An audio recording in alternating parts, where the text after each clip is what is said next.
Vážení poslucháči, chcem s vami zdieľať veľmi dôležitú informáciu.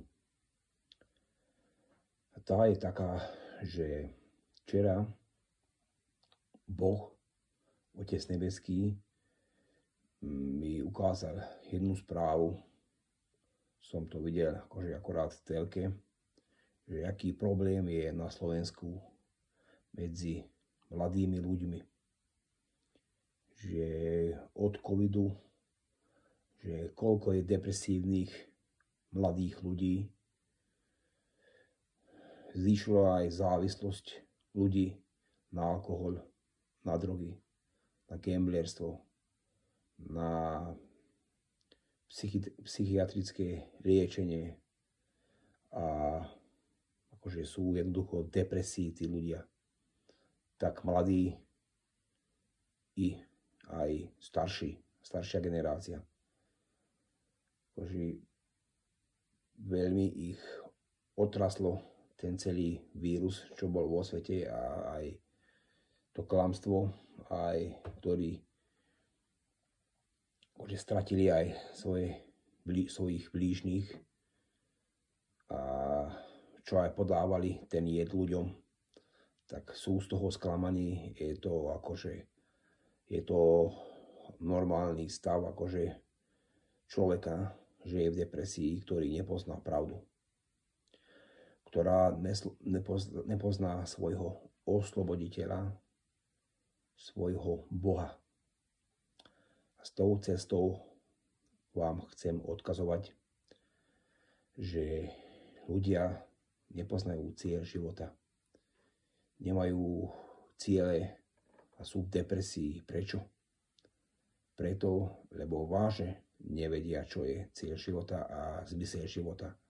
A naším cieľom v živote je spoznať osobne Otca nebeského a Pána Ježiša Krista, ktorý zomrel za nás na kríži pred 2000 rokmi a ktorý nám dal svoj život, aby sme my mohli mať večný život. A samozrejme duch, keď cíti klamstvo vnútri alebo nepozná tú pravú cestu v živote, tak samozrejme bude v depresii. Bude depresii a to je zdravé. A to je zdravé, akože duša, akože duch sa nám akože tak zjavuje, že je na falošnej ceste a nevidí význam života, a tak môže páchať aj všelijaké blbosti, ktorý už potom je neskoro sa vrátiť naspäť. Buď akože sebavzraždením, alebo utekanie do nejakých závislostí, do liekov, do drog, do alkoholu, alebo potom sú aj rozvody, čo je všetko od diabla, ktorý chce, aby ľudia boli stratení a získali ich dušu. A naším cieľom v živote je spoznať nášho Spasiteľa, Pána Ježiša Krista, ktorý zomrel za nás na kríži. Jednoducho chyť do ruky Bibliu a čítaj osobne Starý i Nový zákon, ale hlavne Nový zákon podľa Marka, Lukáča, Jána, Máteho, ktorá je živá voda, Ježišové slova, ktoré ťa preumývajú, ktoré ťa akože oslobodia od svojich hriechov, keď urobíš pokánie zo svojich životov a prizná sa, že žil si pre svet, nepozná si pravdu. Samozrejme, každý, ktorý nepoznáme pravdu, žijeme pre svet a tak márne žijeme, strácame svoj čas, ktoré máme určené. Každý. Nestrácajme svoj čas, obráťme sa Pánovi, Otcovi nebeskému skrze Pána Ježiša Krista. Lebo je dar od Boha a najväčší dar v živote, ktorý je znovuzrodenie, ktorý je Duch Svätý. A to si môžeme prijať tedy, keď príjmeme za svojho kráľa, spasiteľa, Pána Ježiša Krista, keď v ňom uveríme, že pre nás, za nás zomrel, aby sme my hriešní mohli mať večný život. Keď ho príjmeme za svojho Pána, za svojho spasiteľa, za svojho lekára, za svojho kamaráta, otca a osloboditeľa, tak on nás oslobodí od hriechov, od závislostí, od chorób a dá nám zmysel do života. A ten zmysel je večný život. Že my už žijeme, ktorí spoznáme Otca nebeského, náš cieľ je večný život. Treba sa odkloniť z hriešného, z pokryteckého života, ktorý nám ponúka svet. Smilstvo a akože nadávanie a modloslužba a akože všelijaké iné hrieky, čo sú na svete, čo nám ukazuje svet, súťaženie jeden s druhým a ani súťaženie. Pán Ježiš hovorí, že nezúťažte sa medzi sebou, lebo to potom prináša nenávisť. Nie. Musíme spoznať vyhlásenia Pána Ježiša Krista, že aký bol on a akú cestu nám ukázal, že na akej ceste máme chodiť počas tejto života, čo sme na zemi, aby sme získali po páde tela večný život, aby sme získali no nebeské kráľovstvo svoj domov u Pána, Otca nebeského, u Pána Ježiša Krista. Ale o to sa musíme rozhodnúť sám svojvoľne. Nikto nás nenúti, ani Boh nás nenúti. Takže všetky naše blúdne cesty, všetky naše závislosti a naše choroby a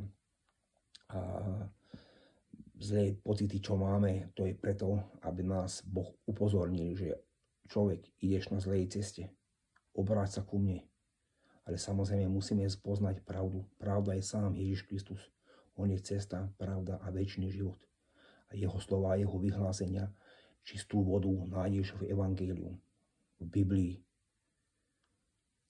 Každý má skoro doma Bibliu.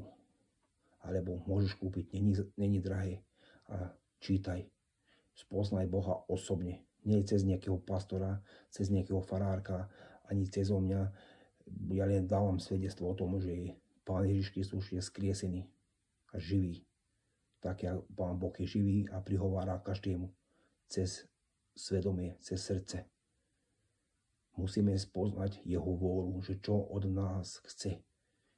Pán Boh chce, aby sme nasledovali jeho syna, Pána Ježiša Krista. Lebo cesta k Bohu je len cez jeho syna, cez Pána Ježiša Krista. Keď Pána Ježiša Krista príjmeme za svojho spasiteľa, za svojho kráľa a srdci mu dáme to prvé miesto a až potom po Kristovi môže prísť naša rodina, alebo manžel, manželka, alebo deti, alebo matka, otec, alebo svoj život. Všetko na prvom mieste musí byť Pán Ježiš Kristus, lebo on za nás zomrel. On za nás zomrel na kríži a zobral naše hriechy, že ktorý budeme v ňom veriť, aby sme mali večný život. Takže keď človek blúdiš, asi v depresii, to už je jeden dobrá cesta k tomu, aby si už zanechal svoj pokrytecký a akože zbytočný život, za čo žijeme.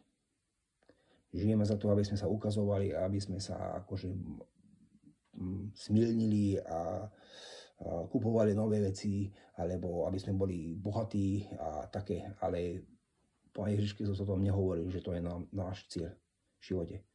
Náš cieľ, aby sme ho prijali za spasiteľa. Aby on bol nadovšetkým najpodstatnejší. Jeho vyhlásenia, on je živý.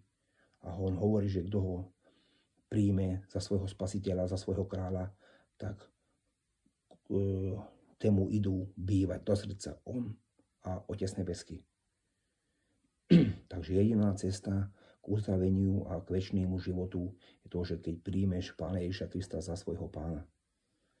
A nezmeškaj s tým, lebo keď skončí milosť, alebo človek už je veľmi pochltený so satanom, so všelijakými závislostiami, bude ťažšie a ťažšie. Nebagatelizujme svoj stav, že ešte my nie sme závislí dosť, alebo ešte máme čas, alebo hocičo iný, nejaké blúdy, lebo to hovorí Satan. Nikdy nevieš, ktorý je posledný deň, ktorý je tvoj posledný deň. Nenechaj to na zajtra. Urob to teraz, urob to dnes. Zober do ruky Bibliu, spoznaj osobne vyhlásenia Pána Ježiša Krista osobne. Ešte raz hovorím, nie cez nejakého iného človeka, lebo kto bude nasledovať človeka, aj farár, aj pastor je človek, tak ten bude prekliatý. Ty osobne vieš čítať, osobne si zober do ruky a s modlitbou čítaj vyhlásenia Pána Ježiša Krista.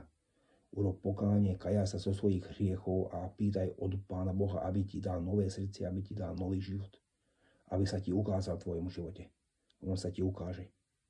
Každému, kto ho hľadá s pokornou srdcou Pána Ježiša Krista, Pána Otca Nebeského, tému sa ukáže. Ale kto bude pyšný a namyslený, tak od neho sa odvráti a skrie sa. Toto je všetko napísané v Biblii. Nemajte zatrdené srdce, ľudia.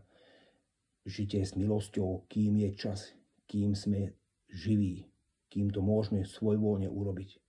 Príďte Pána Ježiša Krista za svojho spasiteľa, lebo on nás môže zachrániť pred tým, čo má prísť a čo je aj na zemi, že je falošnosť a choroby a všelijaké problémy, závislosti. A ľudia nepoznajú svoje, nevedia, čo je zmysel života. Samozrejme, že nevieš, čo je zmysel života, lebo nepoznáš pravdu. Ja i takisto som nevedel, čo je zmysel života. Všade som išiel, do všetkého som si vyskúšal a bol som jak sviňa.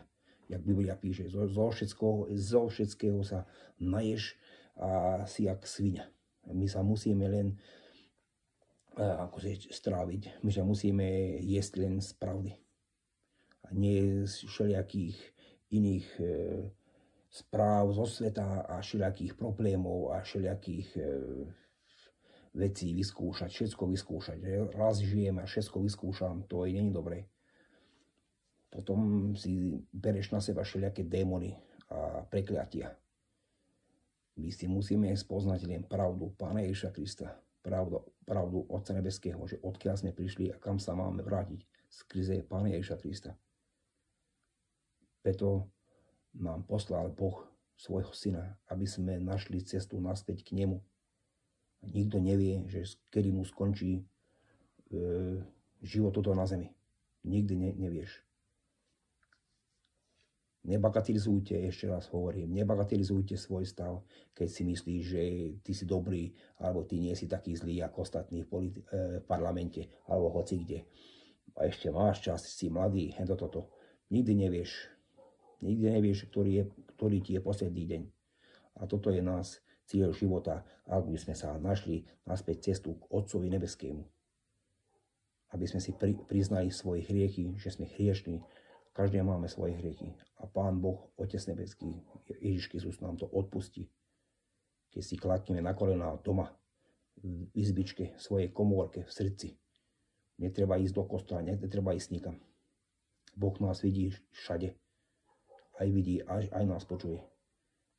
Len to musíme s čistou akože musíme to s pokornou srdcou robiť a veriť v tom. Lebo kľúč je k tomu aj vier. Lebo keď to budeš robiť len, pretože ja to hovorím, to nie je dobré. Ty už musíš mať zlomené srdce, alebo už musíš mať dosť z tohoto sveta, aby si sa obrátil k Ježišovi Kristovi. Je to zadarmo. Ale nie preto je zadarmo, lebo je to bezcenné. Preto je zadarmo, že človek to nevie zaplatiť s ničím. A to dáva Boh každému, jak dar, vieru a znovu zrodenie. To dáva Boh každému, keď už vidí jeho stav srdca, alebo vidí jeho srdce, že vážne ho hľadá už a už je smedný a hladný po pravde, tak mu dá nové srdce, dá mu nový život, oslobodí ho od démonov, od chorób, od závislostí, od hriechov. Dá ti nový zmysel, nové srdce. Takže to som chcel povedať, že ktorí ste v depresii, nechoďte k lekárom pre tabletky, alebo nechoďte do krčmy pre alkohol, alebo za drogy, lebo s tým len horšujete svoj stav. Spoznajte osobne Pána Ježiša Krista. On je živý, skriesený a večný. A na to čaká, že aby sme sa k nemu svojvoľne obrátili v tomto živote, aby našu ducha mohol zachrániť pred peklom. Lebo každý, kto ho nepríjme za svojho spasiteľa tuto na zemi, tak po páde tela, duch a duša ide do zatatenia. To nie ja som vymyslel, tá pravda je v Evanjelium, v Biblii. A preto prišiel Pán Boh, že jediná cesta k Otcovi nebeskému do neba je len On. Že On nám môže dať potom nové srdce, keď ho zvolíme za svojho spasiteľa. No. Toľko som vám chcel povedať, že spoznajte pravdu Pána Ježiša Krista, lebo tá nás môže len zachrániť.